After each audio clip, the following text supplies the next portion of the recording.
Are you tired of all the voices who say, focus on the bottom line numbers? Say whatever you have to, just close the sale. Just get the credit card. It doesn't matter what you deliver. You will never build a successful business until you grow a pair and stop caring so much. Here, we respectfully disagree. We give you permission to embrace who you are, how much you care, and encourage you to design a business that works for you and your clients. Welcome to The Art of Giving a Damn, the podcast that proves with every single episode that you can create a profitable business doing what you're passionate about and making a positive difference in the world. Now here's your host, Michelle Schaefer.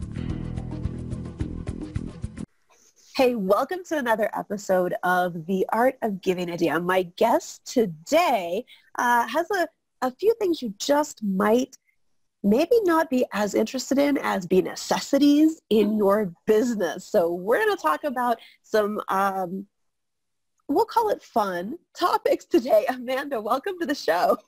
Thank you so much for having me. I'm so excited to be here.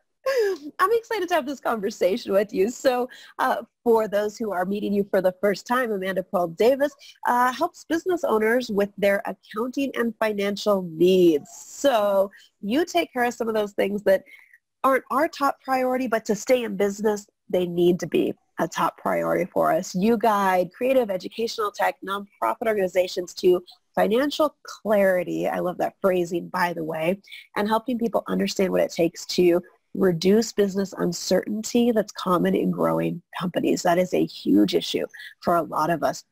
So you really help women get confident about their finances and business and figure out what do they do to get all that under control. Absolutely. It's my favorite thing. You know, not every business owner has an accounting degree. So y'all need a little bit of help, and that's what we're here for. Well, I love the headline on your homepage. I had to laugh the first time I read it. Because it comes up and it says, the IRS won't believe the dog ate your tax documents. And sadly, that is true. We can't get away with that one with the IRS. So let's kind of start at the beginning. What got you started in accounting and specifically helping businesses with this piece of things? Oh, that's just a fun story. So I originally thought I was going to go to work for Pixar and be like this graphic artist. So I actually have a graphic art degree. Okay, that's not what you normally hear from an accountant. Right? Yeah. Interesting. Okay. I ran away to Arizona and got myself an accounting degree. And when I came back, long story short, came back to New Mexico and went to the university over here, and their business school's great and their accounting program is really awesome. My sister's a business manager in Hollywood, so she became a role model and helped me down this path. So she's kind of the biggest reason that I'm involved with all of this. Mm-hmm. And when I exited out of public accounting, doing taxes and all that good work, she actually coached me to start the business. And so my favorite thing to do is help my clients. And we have a lot of creative businesses that we help.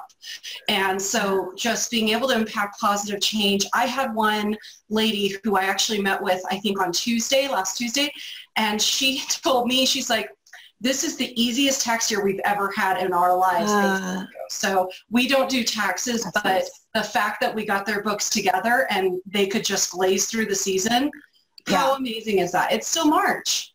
Oh, the taxes are easy if you have your books organized.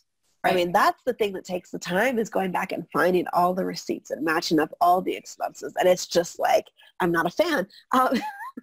So that's really fascinating. I saw that, you do work with a lot of creatives, but I didn't realize your background was in that. So that makes sense. Like you can actually speak both languages, the numbers and the creativity side of it.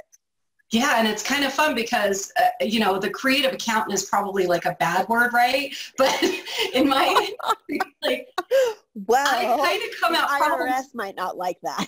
Yeah, I mean, we're not doing anything creative with the numbers, but coming at problems creatively, I guess you can say. I was always interesting working with other accountants in a land, and they would just we have a problem, and then I would go in and approach it in a way that absolutely nobody considered. And they just look at me almost like I was dumb until they started listening to my answer, and they're like, how in the world did you get there? And I'm like, I'm sorry, my brain works different. You know, that's great. it still solves the problem, and it's still a good piece of advice. I come at things a little different than your average boring accountant. Yeah. Well, and I think that helps when you're working with people who are entrepreneurs who do tend to be a little different than average themselves, because it's hard to get an accountant sometimes to understand, well, here's why this is a, part of my business, or here's what I do. I have clients who literally will be on business coaching calls and they'll be like, I don't think my accountant really understands what I do for business. Yeah. And it's like, well, yeah. Or they're not listening to you, yeah. right? Yeah. Or you don't feel as the business owner comfortable, like you think you're dealing with somebody who is, I don't know, at a certain level, like prestige, or a certain smart level or whatever, and you feel dumb asking certain questions. And accounting should be approachable. And I tell people when they come to me, if what I'm telling you doesn't make sense, you need to stop me and talk to me until it does, because if you don't understand it, I'm not doing my job. I think that is a different approach than most professionals in the field have, because it's more, give me your stuff, I'll give you back your statements. And it's not about helping people understand what's going on or why with the numbers, which goes back to what you help people with as far as the financial clarity piece of things. Because I know a lot of people who they couldn't really tell you what their actual take home is from what their business is bringing in. They don't understand their numbers because it's not the easiest thing when you're not an accountant. So a couple of questions for you, like, what do you suggest that small business owners or entrepreneurs look for when we go to hire somebody to help us with the accounting piece of things? Like, how do we know we have somebody who's going to understand what we're looking for and actually be able to support us with those pieces? That's a fabulous question, and it's going to be kind of subjective, so everybody's going to be different. And one of the things I'll give an example is, so in my industry, like and trust are big. Yeah. Competency is like ground zero. That's base. I can't be like, I'm better than everybody else. Like, I've got to be that good or you shouldn't be talking to me. What the difference is not everybody's going to work with me really well, right? Because if I'm dealing with the techie that wants to, get into numbers and truly understands things, I tend to dumb it down. I tend to be more approachable. I literally wear jeans and tennis shoes when I go meet with clients. I'm not buttoned down in a suit. And if that's going to be a problem, then we need to find you somebody else to work with. But at the end of the day, your gut tells you a lot, I think. So the like and trust factor, I think you should interview multiple people, and I think you should have some good questions. So one of the questions I was asked actually a couple years ago at this expo thing that we were doing, and one of the ladies was like, I have a question for you. And then she asked me the question, and I just smiled. I said, I'm going to answer what everybody else told you before I give you my answer. And she's like, great. And so here's the question. She goes, how, as my accountant, are you going to help me become more profitable? That is a fantastic question. Isn't that crazy? And so my answer was, everybody else, not my job, right? As their accountant, it's not my job to make sure you're profitable. I just deal with the numbers. Don't talk to me. Right along those lines of, why are you asking me this question? You're completely out of line. Like, this is what I do, blah, blah, blah, blah, blah, rigid little box.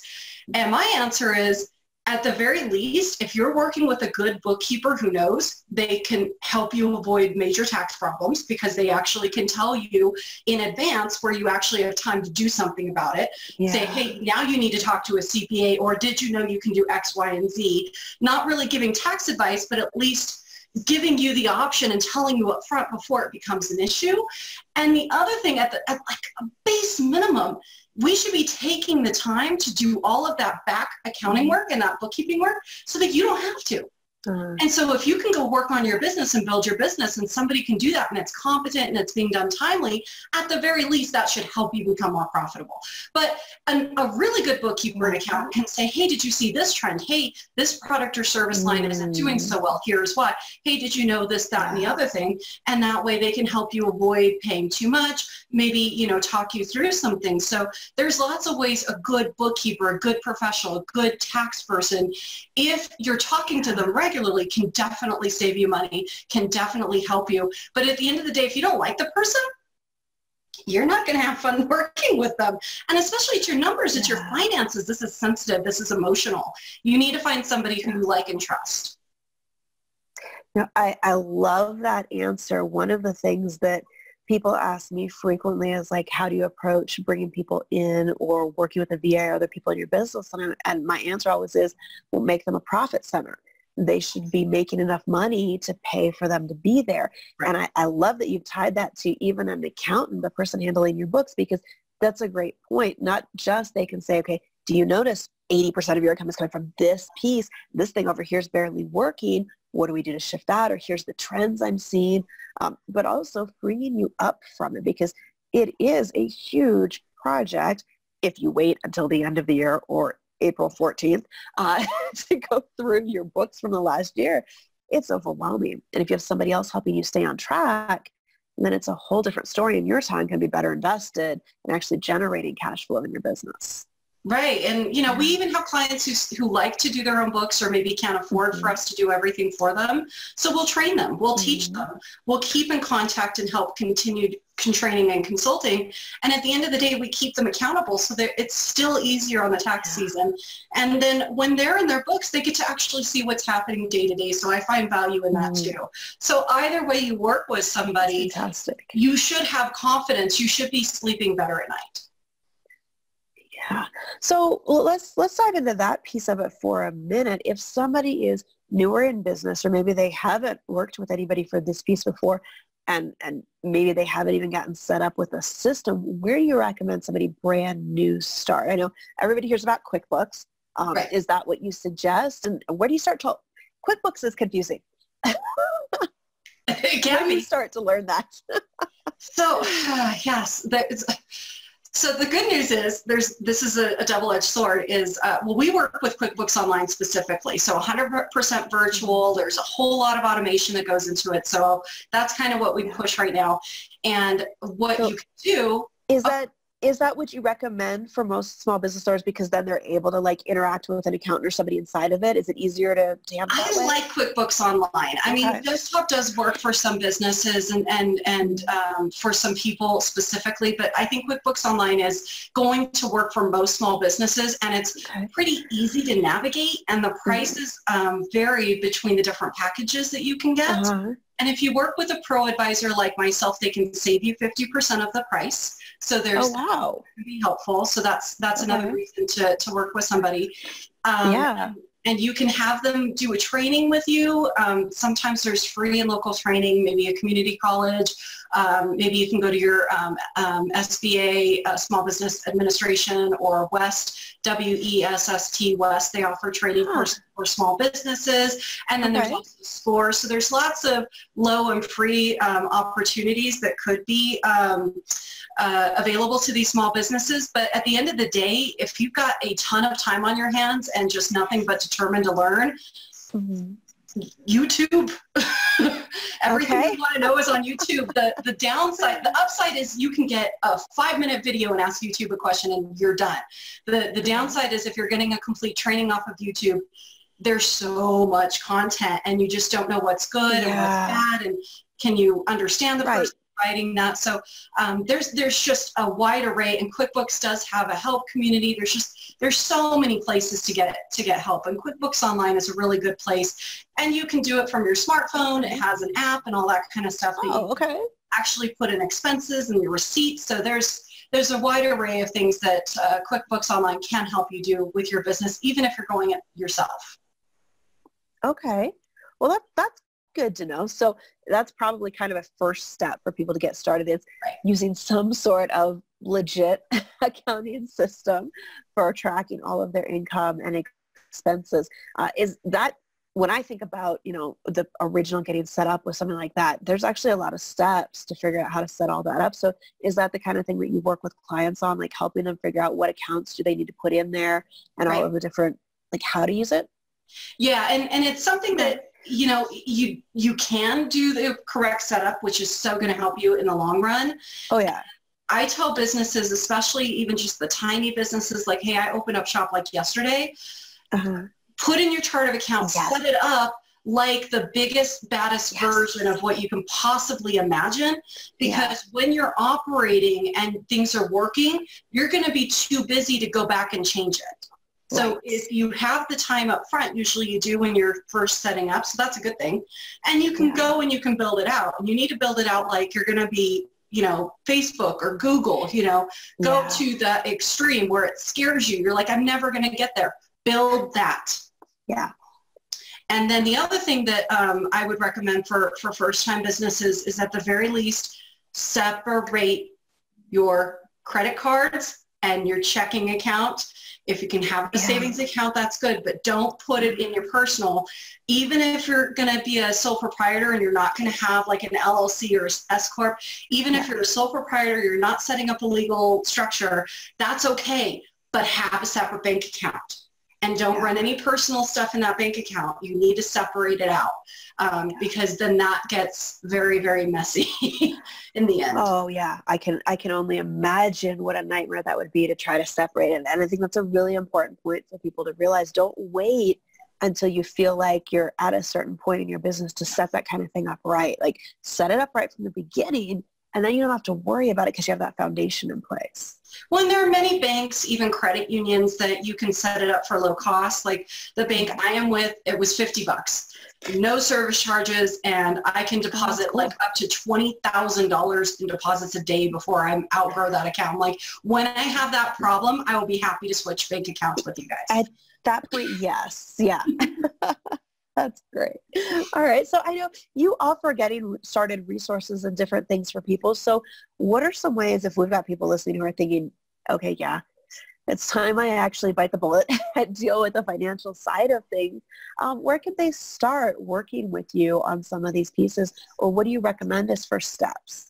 As first steps, I mean, if you're comfortable, if you have the cash flow to work with a professional that you like and trust, I think that would be an easier option for you. But if you need lower cost options, I think, is that kind of what you're talking about?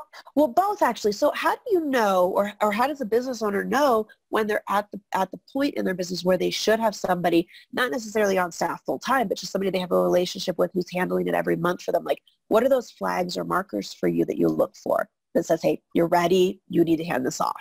One of them is you're not doing it. Yeah, okay. If you're not doing it, it has to get done. You can't wait until the weekend before you do your taxes. You will hate your life. So don't do that.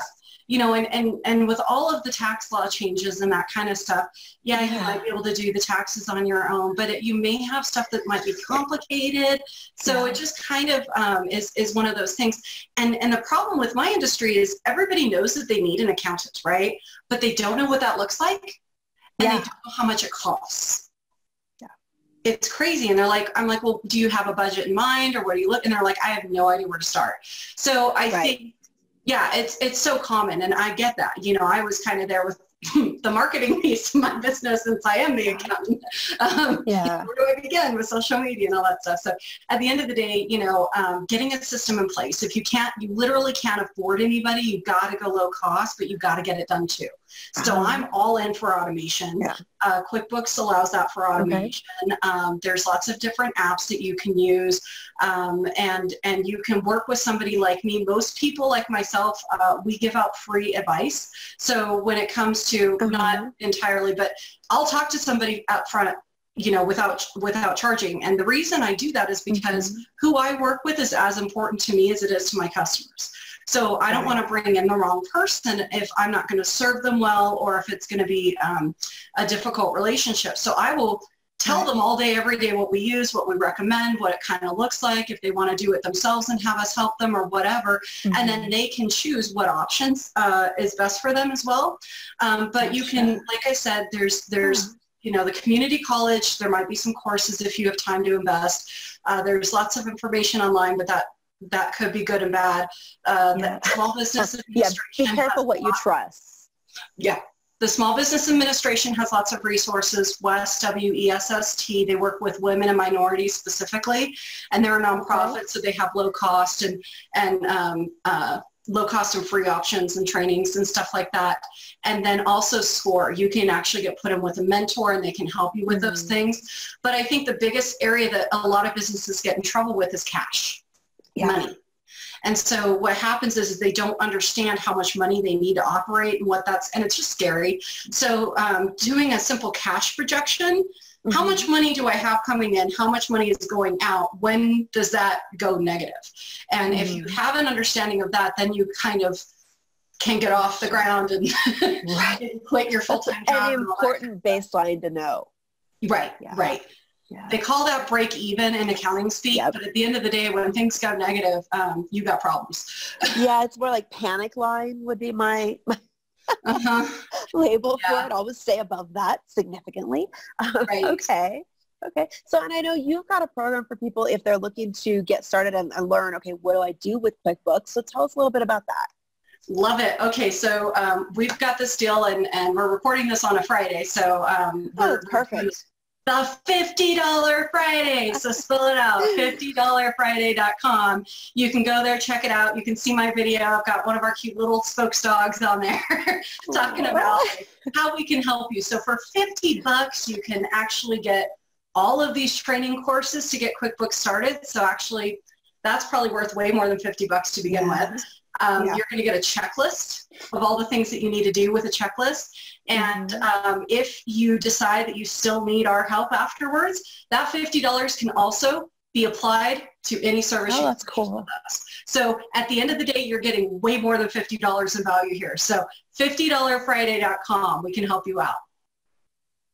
I love that. That's a great way for people to get started if they're not really sure. They know their books are a mess or don't exist. What to do to get that up and running. So fantastic, guys. That's $50friday.com. And if you're looking for information about Amanda and the services that her company offers, you can find it at businesssolutionsbydesign.com. So thank you for coming on the show and sharing a little bit of what people need to be paying attention to and looking at in their business when it comes to finances and keeping books and all of those parts that may not be our main focus, but actually, as you brought in, they empower you to figure out what way do I go next to continue creating something. That's so awesome. It's so great to be here. So is there any parting thoughts you'd like to leave the listeners with today? I would say it's not that scary. You can do this. Your books will make or break you. So make them a priority in your business. And if you need help, we're happy to help you.